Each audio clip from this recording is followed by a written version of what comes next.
नमस्कार दोस्तों। अगर आप भी भाई एक यूट्यूबर हो और ये वीडियो अगर आप देख रहे हो तो ये वीडियो आपके बहुत काम आने वाली है। तो भाई अगर आप इस वीडियो को पूरा वॉच करते हो तो आपको इस वीडियो में कुछ ऐसा देखने को मिलेगा जिसकी आपने कभी कल्पना भी नहीं की। जी हाँ दोस्तों, चलिए स्टार्ट करते हैं आज की हमारी इस न्यू वीडियो को। तो भाई ये ही मैं आपको घटना बताने वाला हूँ, एक लड़की की जो घटना है। जी हाँ, प्रिया नामक एक लड़की जिसके साथ कुछ ऐसा हो जाता है कि जी हाँ दोस्तों, प्रिया नामक एक लड़की जिसके साथ कुछ ऐसा होता है कि अगर आप ये पूरी स्टोरी देखी तो यह जो प्रिया के पापा थे उसका नाम था रमेश। जी हाँ, तो उनका क्या काम करते थे वो कि वो अपना एक पानी पूरी की उनकी एक दुकान थी। जी हाँ दोस्तों, तो वो क्या करते थे, वो सुबह ही निकल जाते थे, टाइम से अपना काम करने निकल जाया करते थे। और उनके पास कुछ इतने पैसे भी नहीं थे कि वो अपना अच्छे तरीके से जो अपना गुजारा चला सके। तो लेकिन जो रमेश थे, जो प्रिया के पापा थे, उनकी जो कोई दिक्कत थी, यानी कि उनके कुछ ऐसी किसी चीज़ में कोई दिक्कत थी, उनको कुछ ऐसी बीमारी लग चुकी थी कि भाई जिसका इलाज तो था लेकिन उसके इतने पैसे लग जाते कि उनके पास इतने पैसे थे ही नहीं। अगर वो अपना सारा सामान, अगर अपना पानी पूरी का ढेला भी बेच देते तो उनके पास इतने पैसे इकट्ठा नहीं होते कि जिससे वो अपना इलाज करा सके। जी हाँ दोस्तों, तो लेकिन जो प्रिया थी, जो रमेश की बेटी जो प्रिया थी, तो वो क्या करती थी, वो एक कॉलेज में पढ़ती थी। जी हाँ दोस्तों, जिसकी फीस मंथली फीस 20,000 रुपये थी। तो प्रिया उस कॉलेज में पढ़ती थी। हालांकि उनके पास इतने पैसे, अगर उनके पापा सोचते कि अगर मैं अपना इलाज कराऊंगा तो मेरी बेटी की स्कूल जो कॉलेज की फीस कौन भरेगा, तो भाई ऐसे ऐसे उनके दिमाग में अब टेंशन रहने लग चुकी थी। अब वो सोचते हैं कि भाई अब जितने दिन की मेरी ज़िंदगी है मैं आराम से काट लूँ, मुझे कोई वो नहीं है, हंस खेल के अपनी ज़िंदगी को गुजारूँ। तो भाई एक दिन क्या होता है कि उनके पापा की तबीयत कुछ ज़्यादा ही ख़राब हो जाती है। वो सीरियस हो चुके थे तब, उनकी कुछ ज़्यादा ही तबीयत ख़राब होने लग गई थी।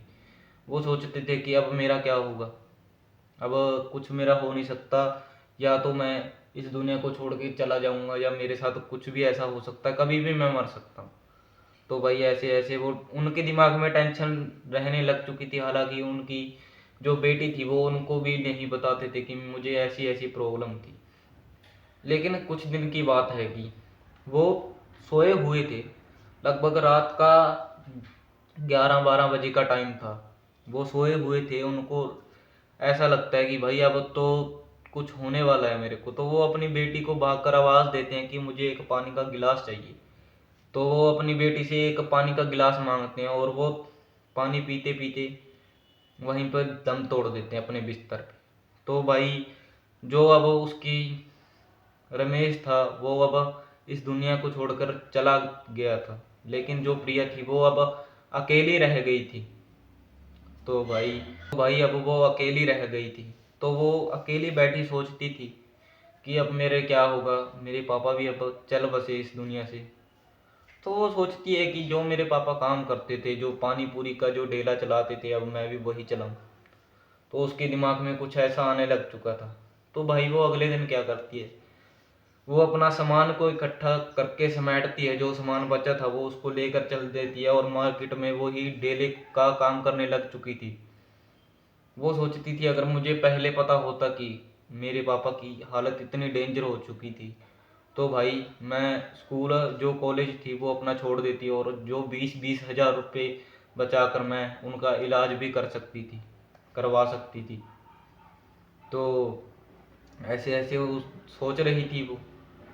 तो भाई ऐसा उसके साथ होता है और वो क्या करती है कि अब उसके जो चाचा चाची थे अब वो उसको संभाल रहे थे। वो अब उनके साथ ही रहते थे और वही उनको संभालते थे। तो वो उसकी जो चाची थी, अब उसका भी मन उतावला सा होने लग चुका था कि भाई ये क्या है, इसका बाप मर गया, वो मैं इसका सारी उम्र इसका ठेका मैंने थोड़ी लिया हुआ है। तो भाई वो उसको कहती है ऐसे। तो तभी क्या होता है कि वो रोती रोती अपना पानी पूरी के डेले पे जाके वही काम स्टार्ट कर देती है और अपना मन लगाकर वो काम करती है, लेकिन उसकी कुछ ही दिनों की बात है कि उसकी चाची के साथ भी कोई भयंकर बीमारी का कोई वो, अब उसकी चाची भी भाई बिस्तर में पड़ी हुई थी, तो वो भी अब बीमार हो चुकी थी। तो जब उसका टेस्ट करवाने कर गए वो हॉस्पिटल में, तो तब वहाँ पर डॉक्टर क्या कहता है कि अभी ये गंभीरता में है, इनका बॉडी का कुछ ऐसा पार्ट था जो मिसिंग हो चुका है, पता नहीं उसके साथ क्या हो गया। तो भाई डॉक्टर कहता है कि इनकी जो बीमारी है उसके लगभग उसका इलाज करने के लिए आपको 1 लाख रुपए की ज़रूरत है। तो भाई अब उसके दिमाग में चलने लग गया था कि अब मेरे चाचा की भी इतनी है नहीं भी हैसियत कि वो इनका इलाज करवा सके पूरे 1 लाख रुपए में। तो भाई लगभग वो अगर पानी पूरी की डेली पर सुबह से शाम, शाम से रात अगर पूरा जी तोड़ मेहनत भी करती, तब भी उसको 1 लाख रुपया इकट्ठा करने में बहुत समय लग जाता। तो भाई वो क्या करती है कि वो जाती है कैफे में, जब कोई उसके माइंड में ऐसा आता है कि अब मुझे यही काम करना होगा।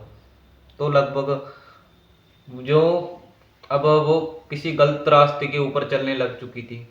जी हाँ दोस्तों, वो कैफे में जाती, दिन भर वहाँ पर खड़ी रहती, कुछ ना कुछ लोगों के साथ वो ऐसे गलत काम करने लग चुकी थी। अब यही उसके पास एक रीज़न था, लेकिन तभी क्या होता है कि एक शीतू नामक एक लड़का वो क्या करता है कि उसको एक दिन अकेली को खड़ा हुआ देखता है, वो उसको अपनी गाड़ी में बिठाकर जस्ट उसको लेके जाने लगता है। तो भाई वो कहता है मुझे काम, वो सोचती है कि इसको कोई काम होगा इसलिए भी ये मुझे लेकर जा रहे हैं। तो भाई वो क्या करता है, वो इतना घटिया और नीच किस्म का आदमी था, वो उसको वहीं पर उसकी पकड़ के उसको उसकी इज्जत लूट लेता और उसको वहीं पर ही उसको मार डालता है।